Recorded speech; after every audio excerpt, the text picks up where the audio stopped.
Hola a todos, un saludo para todas las personas que nos acompañan en Charla de Libros, a don Daniel y a Seda Roja, muchísimas gracias por permitirnos compartir con todos ustedes del libro a la pantalla. Es una linda propuesta. Yo hoy quiero traerles Carrie de Stephen King. Es una obra que me ha impactado bastante y que me ha permitido de pronto entender, ¿no? Tantos prejuicios que hay sobre la menstruación, sobre los cambios hormonales, sobre los deseos adolescentes, femeninos y también todo lo que la sociedad implica en nosotros. La película, hay varias adaptaciones desde 1976 hasta 2013 y bueno, no sé cuántas más hayan por ahí en redes. Las recomiendo, son muy buenas adaptaciones, pero pues siempre no hay nada como el libro y bueno, es un libro fuerte que muestra escenas que lo ponen a uno a reflexionar literalmente y que espero ustedes puedan disfrutar muchísimo. Los gritos, los ecos y el ruedo subterráneo del chapoteo del agua de las duchas sobre las baldosas llenaban el vestuario. Las muchachas habían estado jugando a voleibol durante la primera hora y había algo apremiante en su ligero sudor matutino. Se estiraban y retorcían bajo el agua caliente, chillando, lanzando agua y pasándose de mano en mano las barras de jabón blanco. Carrie se hallaba en medio de ellas, impasible, una rama entre los cisnes. Era una muchacha robusta, con granos en el cuello, la espalda y las nalgas. Su cabello mojado no parecía tener color alguno. Se pegaba a su rostro con una obstinación empapada y abatida. Estaba allí, parada simplemente con la cabeza ligeramente inclinada, dejando que el agua se precipitara sobre su cuerpo y cayera al suelo. Parecía la típica cabeza de turco, el perpetuo blanco de las bromas, la chica capaz de tragarse las historias más inverosímiles, objeto de todas las malas jugadas. Y lo era. En forma desesperada y constante deseaba que la escuela secundaria Ewen tuviera duchas individuales y por lo tanto privadas, como las escuelas de Andover y Oxford, porque se quedaban mirándola. Ellas siempre se quedaban mirándola. Las duchas se fueron cerrando una a una mientras las chicas se quitaban sus gorros de baño en tonos pastel, se secaban, se ponían un spray desodorante y dirigían miradas al reloj que había sobre la puerta, se abrocharon los sujetadores y se ajustaron las bragas. El vapor parecía suspendido en el aire y todo el lugar podría haber sido un establecimiento de baños egipcios, a no ser por el ruido sordo del estanque para baños de remolino situado en un rincón. Los gritos y los silbidos rebotaban en las paredes como el golpe seco y vibrante de las bolas de billar. Entonces Tommy me dijo que me veía horrible con eso y yo voy a ir con mi hermana y su marido. A él le gusta hurgarse la nariz y a ella también, así que demasiado tacaño para gastarse un maldito centavo, de modo que Cindy y yo, Miss Desjardins, la profesora de gimnasia de esbelta figura y pecho plano, entró en el vestuario, estiró el cuello, echó una rápida mirada en derredor y dio unas vigorosas palmadas. ¿Qué esperas, Carrie? ¿El juicio final? La campana sonará dentro de 5 minutos. Sus shorts eran de un color blanco deslumbrante y sus piernas, quizá demasiado derechas, se destacaban por su discreta musculatura. Un silbato de plata que había ganado en una competición de tiro con arco colgaba de su cuello. Las muchachas se sofocaron con una risita y Carrie levantó los ojos, la mirada lenta, aturdida por el calor y el ininterrumpido martilleo del agua. ¿Ah? Fue un sonido extraño, parecido al croar de una rana que resultó grotescamente apropiado. Una vez más, las chicas ahogaron la risa. Sushnell se había quitado la toalla de la cabeza con la velocidad de un prestidigitador que va a realizar un truco y comenzó a peinarse rápidamente. Miss Desjardins hizo un irritado gesto de impaciencia en dirección a Carrie y salió. La muchacha cerró el grifo y la última ducha se extendió con una gota y un gorgoteo. Antes de que diera el primer paso, nadie había visto la sangre que le corría por la pierna. De explosión en las sombras, hechos comprobados y conclusiones específicas obtenidas del caso Henrietta White por David R. Congress. ¡Regla! Chris Hargensen lanzó el primer grito. Este fue a estrellarse contra los azulejos de la pared, rebotó y volvió a estrellarse. Su Snell ahogó la risa en la nariz y sintió una extraña e incómoda mezcla de odio, repugnancia, exasperación y lástima. La chica tenía un aspecto tan idiota parada allí sin saber lo que le estaba ocurriendo. Santo Dios, cualquiera pensaría que nunca... ¡Regla! Se estaba convirtiendo en una salmodia, en un conjuro. Alguien en el fondo, quizá Hargensen otra vez. Su no podía distinguirlo con precisión en esa selva de gritos, chillaba con ronco desenfado. ¡Que se lo tape! ¡Regla!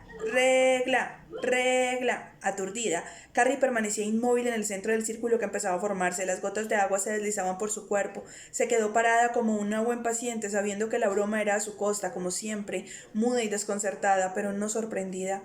Sue experimentó un asco creciente cuando las piernas oscuras gotas de la sangre de la menstruación golpearon las baldosas del piso y formaron círculos del tamaño de una moneda. Por el amor de Dios, Carrie, tienes el periodo, gritó Sue. ¡Límpiate! ¿Ah? Lanzó una mirada bovina en derredor suyo. El pelo pegado a sus mejillas seguía una línea curva que le daba la forma de un casco. Tenía una erupción de acné en un hombro a los 16 años. La huidiza marca de la persona que ha sido hondamente herida ya aparecía claramente en sus ojos.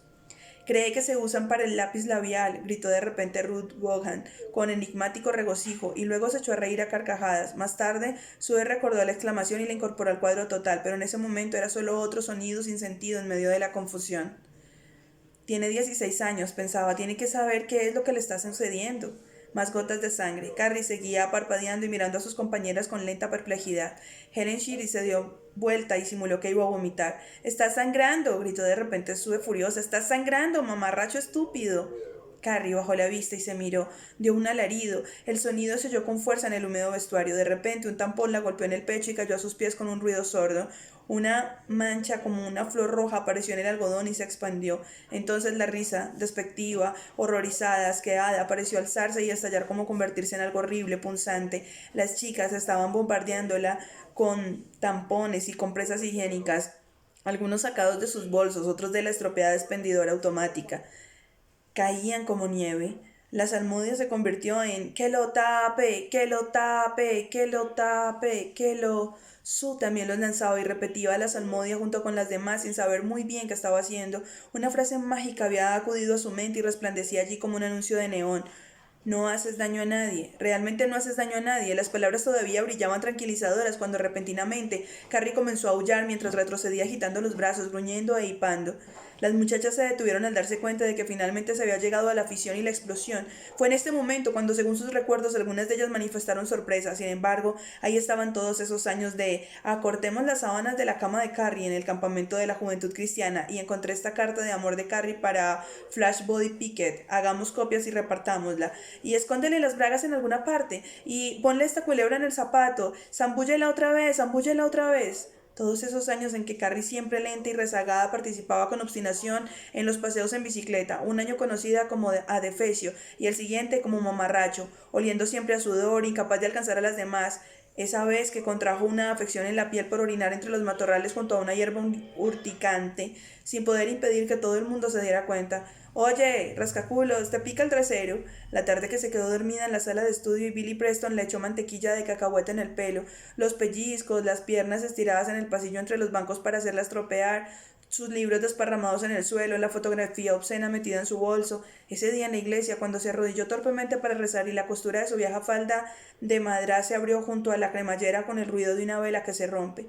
Carrie, la que era incapaz de coger la pelota con las manos aunque se le lanzara de una distancia mínima, la que se cayó de bruces en la clase de danza moderna y se partió un diente, la que se estrellaba contra la red en los partidos del voleibol, la chica que usaba medias que siempre tenían una carrera o estaban a punto de tenerla, la que mostraba siempre una mancha de sudor bajo las mangas de sus blusas, la chica a quien Chris Hergensen llamó después de las clases desde la Kelly Fruit en el centro y le preguntó si sabía qué pedo de cerdo. Se escribía Carrie. Repentinamente se alcanzó todo esto y la masa crítica. Se encontró la definitiva y largamente buscaba humillación, la última burla, la afición. Retrocedió chillando en ese nuevo silencio con sus gruesos brazos sobre el rostro y un tampón metido en medio del vello de su pubis. Las muchachas la observaban con ojos brillantes y solemnes. Carrie continuó hasta llegar al costado de uno de los 4 grandes compartimentos de las duchas y lentamente se desplomó hasta quedar sentada. Gemidos lentos e impotentes la sacudían, sus ojos giraban mostrando su húmeda blancura como los de un puerco en el matadero. Creo que debe ser la primera vez que comenzó Sue de manera lenta y vacilante. En ese momento la puerta se abrió con un golpe rápido y terminante, y Miss Des Harding penetró violentamente a ver qué ocurría. Cuando las muchachas hubieron desaparecido para asistir a su segunda hora de clase y la campana dejó de sonar, algunas de ellas se escabulleron silenciosamente por la puerta trasera antes de que Mrs. Harding comenzara a anotar nombres. La profesora de gimnasia empleó la táctica normal en los casos de ataque de histeria. Le propinó una vigorosa bofetada en la cara. Difícilmente hubiese admitido el placer que esto le proporcionó y ciertamente hubiese negado que consideraba a Carrie una bolsa de grasa gorda y quejumbrosa. En su primer año de profesora todavía creía que pensaba que todos los niños eran buenos. Carrie la miró con expresión estúpida. Su rostro deformado no dejaba de estremecerse. Levántate, la interrumpió Mrs. Harding con frialdad. Levántate y límpiate. Me estoy desangrando, chilló Carrie. Una mano ciega se alzó atenta, se aferró a los shorts blancos de la profesora y dejó una mancha de sangre. Masculló la profesora con el rostro contraído en un gesto de repulsión y repentinamente se abalanzó sobre Carrie y la alzó de modo violento. ¡Ponte de pie! La muchacha se quedó allí, oscilando entre las duchas y el muro en el que estaba la máquina de paños higiénicos, encorvada sobre sí misma, con los pechos apuntando hacia el cielo y los brazos colgando flácidamente. Parecía un mono. Sus ojos brillaban sin expresión. Vamos, dijo Mrs. Harding con tono sibilante agresivo. Coge uno de esos paños. No, no te preocupes de las monedas, de todos modos está estropeada. Coge uno y maldita sea, vamos, hazlo, estúpida. Parece como si nunca en tu vida hubieses tenido una regla. ¿Regla? Su expresión de total incredulidad era demasiado auténtica, estaba demasiado llena de estúpido y desesperado horror como para ser ignorada o rechazada. Una idea negra y terrible se formó en la mente de Rita Desjardins. Resultaba increíble, no podía ser. Ella había tenido su primera menstruación poco después de cumplir 11 años y se había acercado a la escalera para gritar a su madre llena de excitación. «Oye, mamá, ya manché el paño». «¿Carrie?», dijo y avanzó hacia la muchacha. «¿Carrie?». La chica retrocedió asustada. En ese mismo momento, una repisa sobre la que se amontonaban los bates para jugar al softball se precipitó al suelo con un gran estruendo que resonó por el vestuario. Rodaron en todas direcciones y Rita Desjardins no pudo evitar un sobresalto. «Carrie, por favor, ¿es la primera vez que tienes la regla?». Pero ahora que la idea había penetrado en su mente, realmente no necesitaba preguntar. La sangre tenía un color oscuro y fluía con una terrible densidad. Las piernas de Carrie estaban manchadas como si hubiese vadeado un río de sangre. «Carrie». «Me duele», gimió Carrie. «El estómago se te pasará», dijo Mrs. Harding. En su mente, la lástima y la vergüenza de sí misma se mezclaron con inquietud. «Tienes que detener el flujo de la sangre». Se produjo un brillante relámpago sobre su cabeza, seguido por lo que pareció una ligera detonación mientras la bombilla crepitaba y se apagaba. Mrs. Harding dio un grito de sorpresa y pensó: todo este maldito lugar se está viniendo abajo, que parecía que ese tipo de cosas siempre ocurrían cerca de Carrie cuando estaba alterada, como si la mala suerte siguiera obstinadamente sus pasos. La idea desapareció con tanta rapidez como había llegado. Cogió uno de los paños higiénicos de la máquina y lo desenvolvió. «Mira», le dijo, «tienes que hacerlo así». Bueno, la historia es muy bella, además porque tiene también muchos aspectos para tocar, como la religiosidad de la madre de Carrie, que nunca le había hablado de eso y luego le hace saber que es un pecado. Entonces todo eso gira en torno también a la idea de la profesora que le dice que es natural y trata también de apoyarla, y de todas las compañeras que siempre están agrediéndola, haciéndole lo que nosotros ahora asumimos como bullying, y que puede trabajarse mucho a partir de muchas reflexiones. Además porque aquí pues hay como algo adicional, y es el poder que empieza a tener Carrie y todo lo que ello implica, porque King le da un poder bastante interesante. Y bueno, espero que lo disfruten y muchas gracias por haberme escuchado.